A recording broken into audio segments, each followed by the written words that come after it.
अब हम लोग पढ़ेंगे आज। कल तक हम लोग पढ़ लिए थे लिविंग के बारे में थोड़ा सा। अच्छा, आज थोड़ा नहीं पढ़ते शायद, आज जरा बात करेंगे लिविंग क्या होता है, व्हाट इज लिविंग। इस पूरे चैप्टर में हम लोग लिविंग वर्ल्ड के बारे में एनीथिंग पढ़ेंगे, बट व्हिच कैन लिविंग क्या है? ब्रीथ। बोलो। लिविंग जो कि सर की ब्रीथ कर सकता है, बढ़ता है, जो एग्जिस्ट करता है, जिंदा। जो एग्जिस्ट जिंदा रहता है, मतलब जो कि ब्रीथ लेता है, रिस्पायरेशन, मतलब जितना भी नेचुरल थिंग्स जैसे कि एक्सरेशन, डाइजेशन, जो चीज हो वो लिविंग करता है। ठीक है, जो तो ग्रोथ तुम शो करता हो। ठीक है, ठीक है, ठीक है। अभी हम लोग सारे के बारे में पढ़ेंगे। खैर देखो, जैसे ही हम लोग लाइफ के बारे में बात करते हैं कि लाइफ क्या है, तो इस बारे में भी हम आपको 10th में बताए थे। Inherent capacity of a living organism is called life. बोले थे ना, एक बार वापस से लिख दे रहा हूँ। Inherent capacity of a living organism, inherent capacity of a living organism is called life. Life क्या, इस बारे में बात कर ली। अब एनसीईआरटी जानते हो, लिविंग के बारे में भी बात करेंगे 2 मिनट में। अब जब लाइफ का बात करते हैं तो एनसीईआरटी खुद ही 2 क्वेश्चन पूछ रहा है। एनसीईआरटी का अगर आप इंट्रोडक्शन वाला पैराग्राफ देखिएगा, फर्स्ट पेज में, चैप्टर के फर्स्ट पेज में, पेज नंबर 4 के पहले 3 में, जहां चैप्टर 1 द लिविंग वर्ल्ड लिखा हुआ है, फर्स्ट पैराग्राफ में देखिएगा तो 2 क्वेश्चन लिखा है। एक क्वेश्चन नीचे से 4th लास्ट लाइन में देखिएगा तो मिलेगा last word, the first is the technical one and seeks answer to what living is, है ना। क्या है living, what is living, what is living, इसका जवाब हम लोग पूरे चैप्टर में देंगे, व्हाट इज लिविंग। और एक और क्वेश्चन एनसीईआरटी खुद ही पूछा है, पूछ रहा है कि what is living, and the second is what is the purpose of life, what is the purpose of life। NCERT खुद ही 2 क्वेश्चन पूछ रहा है, बोल रहा है आखिर जिंदा किसको बोलते हैं। लाइफ क्या, ये तो हम बता दिया आपको, बट एनसीईआरटी खुद ही क्वेश्चन पूछता है कि आखिर हम जिंदा किसको बोल रहे हैं। और दूसरा क्वेश्चन कि आखिर हमको ये जिंदगी क्यों मिला, है ना। 2 क्वेश्चन है, पहला कि जिंदा ही क्यों है या जिंदा किसको बोलेंगे, व्हाट इज लिविंग, एंड दूसरा कि what is the purpose of life, आखिर ये लाइफ का पर्पस क्या है। देखो, इसमें जो पहला वाला क्वेश्चन है इसका जवाब हम लोग टेक्निकली आंसर दे सकते हैं, लिविंग क्या है, कैसे, क्यों बोलते हैं, क्या फीचर्स है उसका। तो इस पूरे चैप्टर में हम लोग इस लाइफ के फर्स्ट वाले क्वेश्चन का जवाब देंगे। दूसरा वाला क्वेश्चन ये हमारे लिए क्वेश्चन नहीं है ना, ये हमारे लिए क्वेश्चन नहीं, ये फिलोसफिकल क्वेश्चन है। फिलोसफी से आप इसका जवाब दे सकते हो कि आखिर उद्देश्य क्या है इस जीवन का, है ना। तो what is the purpose of life को हम लोग डील नहीं करेंगे, हम लोग सिर्फ डील करेंगे किसको, व्हाट इज लिविंग, लिविंग क्या है।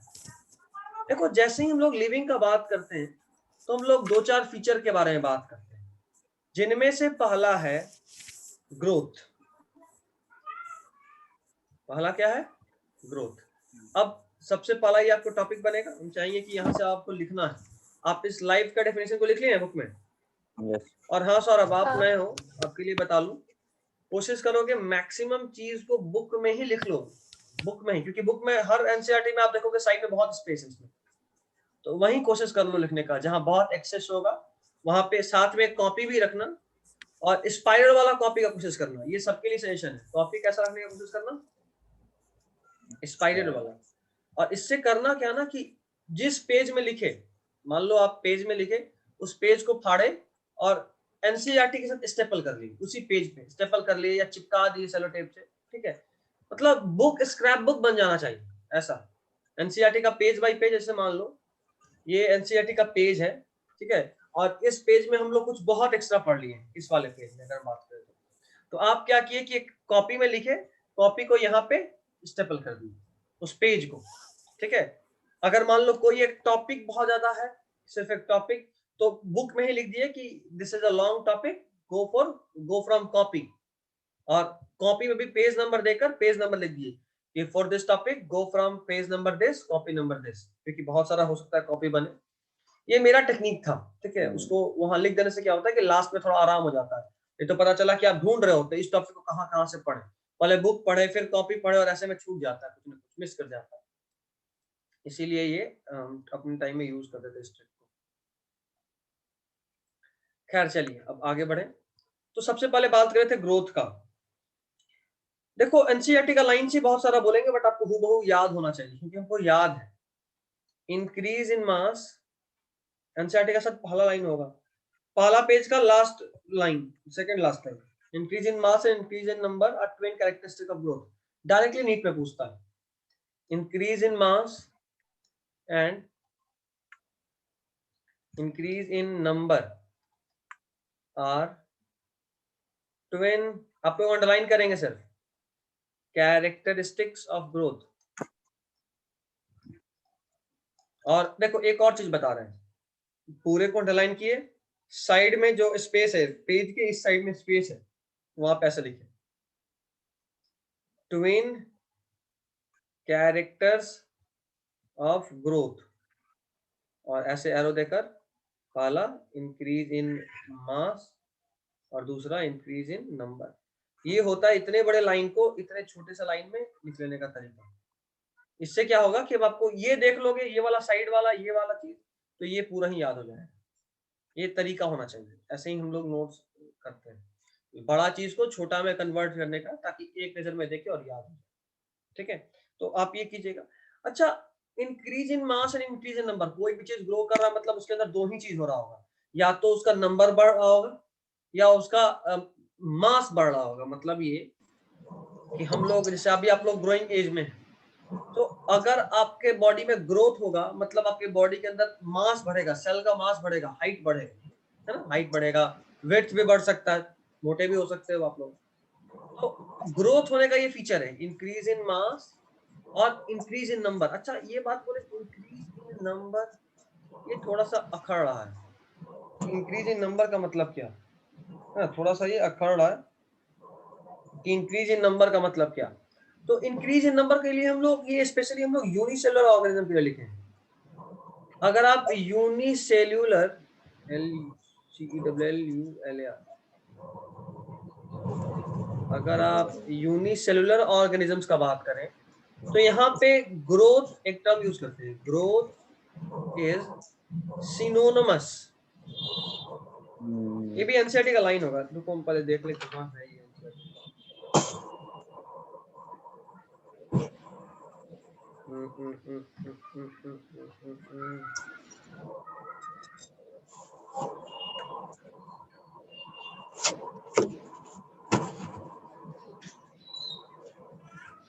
अच्छा, सिनोनिमस टर्म वाला नहीं, दूसरे, इसी को दूसरे वर्ड्स में लिखा है, लेकिन लिखा हुआ है growth is synonymous to reproduction. ऐसा बोलता है कि एनसीईआरटी कि अगर आप यूनिसेलुलर ऑर्गेनिज्म के लिए बात करें तो growth is similar to reproduction. अब ये बड़ा अजीब बात है यार, हम कह रहे हैं कोई चीज ग्रो कर रहा है और हम ये भी बोल रहे हैं कि वही चीज रिप्रोड्यूस भी कर रहा है। देखो ये एक अमीबा था, ठीक है, इस अमीबा खूब खाया पिया, खूब खाया, खूब दबा कर, समझो किसी के शादी में गया था, मन भर खाया, खाने के बाद इसका सेल का मास बड़ा हो गया, ये देखो इतना बड़ा हो गया कि अब इसे संभल नहीं रहा है। अच्छा एक और चीज बताओ, यहीं पे बता देते हैं, कोई भी सेल डिवाइड क्यों करता है, ये बताए उसको हैं? अपना नंबर इंक्रीज करना रहता है। नहीं नहीं, सर वो मास ज्यादा हो न्यूक्लियस सर जाता है। उसको नहीं हैंडल कर पाता है sir. Very good very good very good Sajan. खैर जरा यहाँ पे थोड़ा क्लियर करते हैं और फिर बताते हैं। एक्चुअली में कोई भी सेल डिवाइड करता है to maintain nuclear cytoplasmic ratio. Any cell divides to maintain nuclear cytoplasmic ratio.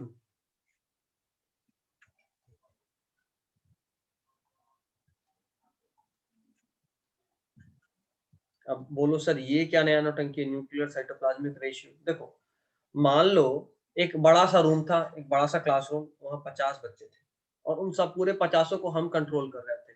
तो आप 50 बच्चे साइटोप्लाज्म हैं और हम है वो न्यूक्लियस जो पूरे सेल को कंट्रोल कर रहे हैं, पूरे क्लास को कंट्रोल कर रहे हैं, ठीक है।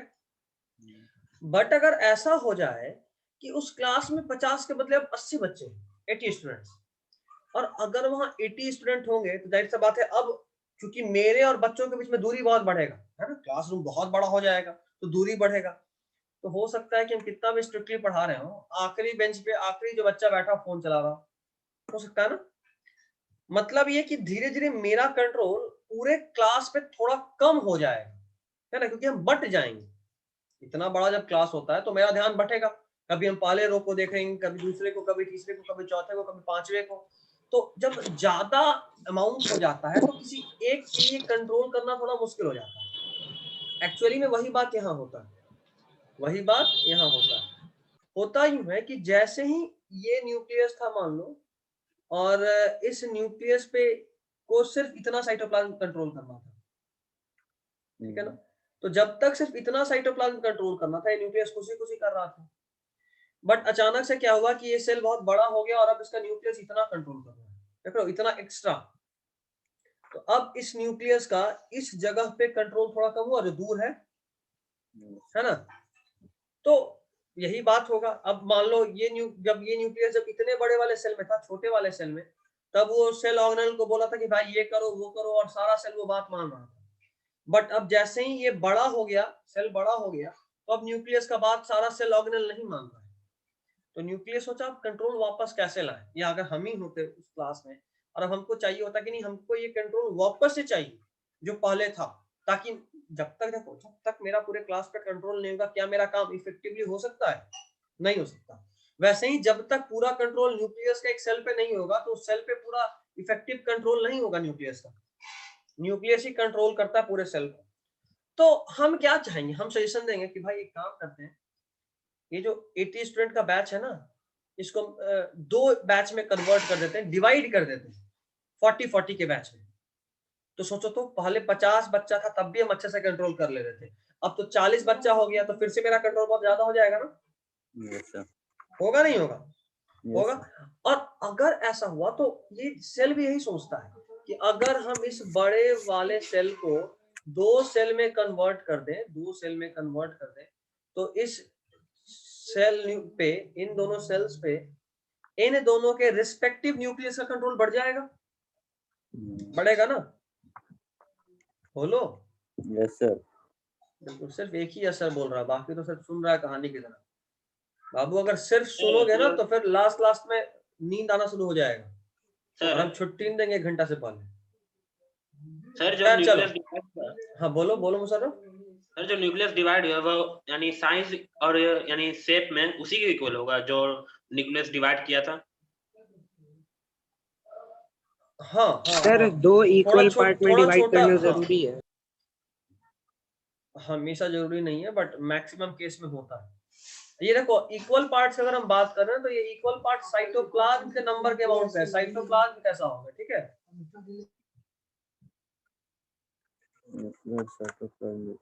ठीक है, तो न्यूक्लियस बराबर होता है, साइटोप्लाज्म बड़ा छोटा हो सकता है, न्यूक्लियस हमेशा बराबर होगा, ठीक है ना।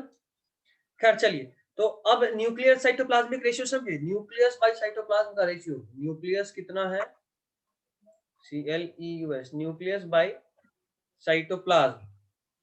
एक न्यूक्लियस कितने बड़े एरिया ऑफ साइटोप्लाज्म को कंट्रोल कर रहा है, इसी को हम लोग बोलते हैं न्यूक्लियर साइटोप्लाज्मिक रेशियो। समझे नहीं समझे बताओ? कोई सेल क्यों डिवाइड करता, समझ गए? Yes. इसको साइड में नोट करके लिखिएगा, ये ऐसा तो आपको बाद के चैप्टर्स में पढ़ना है। Cell cycle and cell division एक चैप्टर ही है पूरे सेल डिवीजन को पढ़ने के लिए कि सेल डिवाइड कैसे करता है। बट अभी बस इतना जान लो कि सेल डिवाइड इसलिए करता है क्योंकि उसको न्यूक्लियर साइटोप्लाज्मिक रेशियो मेंटेन करना होता है। और क्या होता है न्यूक्लियर साइटोप्लाज्मिक रेशियो, तो बताए कि एक न्यूक्लियस कितने बड़े एरिया ऑफ साइटोप्लाज्म को कवर कर रहा है, इसी को बोलते हैं न्यूक्लियर साइटोप्लाज्मिक रेशियो। इससे होता है क्या, तो इससे होता ये कि न्यूक्लियस जब साइटोप्लाज्म बड़ा हो जाता है तो न्यूक्लियस का पूरे साइटोप्लाज्म पे कंट्रोल थोड़ा कम हो जाता है, लेस इफेक्टिव हो जाता है। उसको वापस से इफेक्टिव बनाने के लिए, वापस से अच्छे कंट्रोल में लाने के लिए न्यूक्लियस पूरे सेल को डिवाइड करता है, छोटा में कन्वर्ट करता है, ताकि छोटा होगा तो कंट्रोल ज्यादा बढ़ जाएगा। ठीक है, यहाँ तक कोई दिक्कत बताइए? इसका सर डेफिनेशन किस टाइप से लिख सकते हैं सर? न्यूक्लियर साइटोप्लाज्मिक रेशियो का? हाँ, ये आएगा तो बात करेंगे, बोले तो पूरा एक चैप्टर ही पढ़ना है, अभी क्यों बढ़ा रहे हैं? पूरा एक चैप्टर ही आपको पढ़ना है, cell cycle and cell division. इंतजार करो थोड़ा। 11th में? हाँ बिल्कुल, हाँ आधा डॉक्टर बन जाओगे 11th में, टेंशन में रहते हो। वही तो। चैप्टर नंबर 10 में सर। हाँ बिल्कुल, cell cycle and cell division chapter ही। उसके पहले थोड़ा सेल पढ़ेंगे, सेल के बाद cell cycle and cell division. हाँ सबसे पहले बुक लेंगे। अभी तक बुक नहीं लिए? आएगा सर सामने। अच्छा ठीक, सब लोग लिख लिए? Yes sir. Yes sir.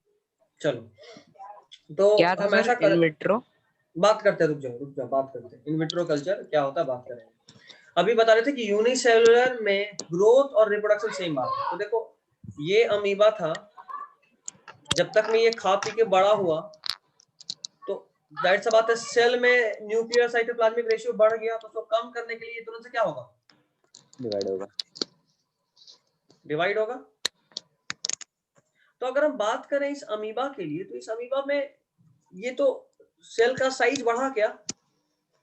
नहीं ना, यहाँ क्या हुआ? Increase in number. यहाँ क्या हुआ? इंक्रीज इन नंबर बढ़ गया सेल का। मतलब अच्छा, ये भी ग्रोथ का तो है ही एग्जांपल कि हाँ नंबर बढ़ रहा है। मान लो मेरे बॉडी के अंदर भी सेल बढ़ रहा है, तो हम तो बोलेंगे इंक्रीज इन नंबर हो रहा है। बट क्या ये यूनिसेलुलर में रिप्रोडक्शन नहीं है क्या? एक सेल से 2 सेल में कन्वर्ट हो गया, तो ये रिप्रोडक्शन भी है ना, है कि नहीं? इसीलिए ऐसा बोलते हैं कि यूनिसेलुलर ऑर्गेनिज्म में ग्रोथ और रिप्रोडक्शन दोनों सेम ही बात है। सिनोनिम मतलब क्या होता है? पर्यायवाची। अभी क्या बोले थे? Growth and reproduction are synonymous to each other. Synonymous मतलब एक दूसरे का एग्जैक्टली सेम टू सेम है, कोई डिफरेंस नहीं। यही बोल रहे थे कि अगर यूनिसेलुलर के लिए बात करें तो growth and reproduction are same thing. Growth को जज करने का 2 criteria, increase in mass and increase in number. ठीक है यहां तक? ठीक है, दिक्कत है बोलो, हटाएं? कोई कुछ पूछ रहा था क्या? नहीं, ठीक है। अब देखो ग्रोथ में एक स्पेशल पैटर्न भी देखने को मिलता है।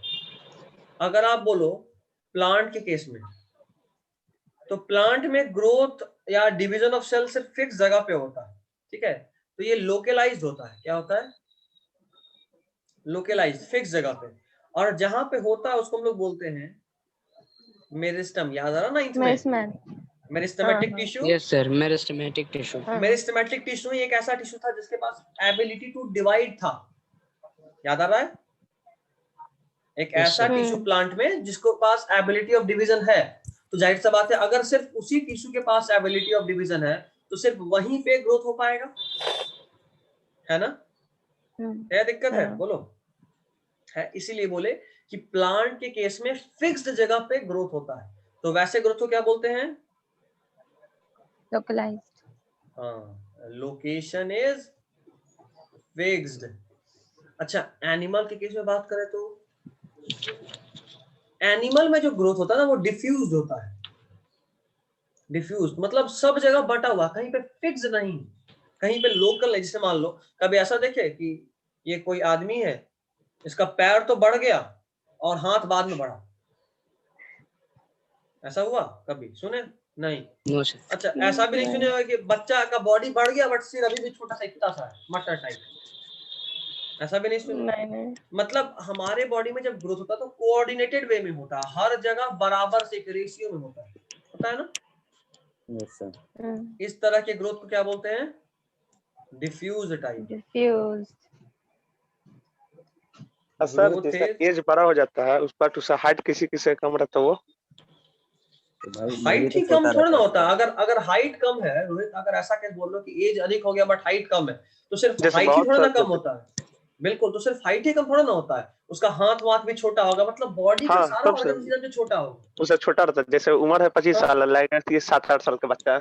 हाँ बिल्कुल बिल्कुल बिल्कुल। हमको याद देखे हैं। हाँ होता है, ऐसा होता है। ये ग्रोथ हार्मोन से कमी से होता है। यूं बोल लो कि इस बुक में जो सबसे आखिरी चैप्टर है वहां पे इस बारे में हम लोग पढ़ेंगे। इसीलिए हम बोले ना कि तुम लोगों को आधा डॉक्टर बन जाना है। तो लेकिन हाँ छोटा जरूर होता है हाइट, बट बाकी बॉडी का ऑर्गन भी कोऑर्डिनेटेड होता है। ऐसा नहीं है कि पैर छोटा था हाँ, हाइट कम है और हाथ नहीं, लंबा आ गया, एक एक बांस का हाथ ही हो गया। उसका ये फेस से पता चलता है कि उससे उम्र ज्यादा हाँ है। बिल्कुल, फेस से पता चलता है, फेशियल हेयर